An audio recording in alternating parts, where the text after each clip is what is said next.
এখন এই যে এটার পরিপূর্ণ চিকিৎসা কি আমাদের এখানে আছে? মানে তুমি কি সঠিকভাবে আগের মতো সুস্থ হতে পারবা কিনা?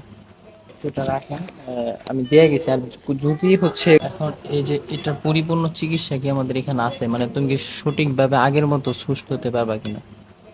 এটা বলতে পারতেছি না, কারণ এটা মহান আল্লাহ তাআলা জানে। বাকিটা হচ্ছে এই আমাদের বাংলাদেশে কি এটা সম্ভব? এটা বললো ডাক্তারে যে এই রোগে ট্রিটমেন্ট হয় না, তারপর আচ্ছা। পানি দাও।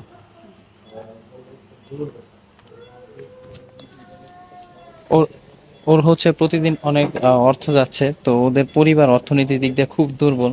ওর আম্মু সবার কাছ থেকে টাকা পয়সা চায় চায় চিকিৎসা করতেছে।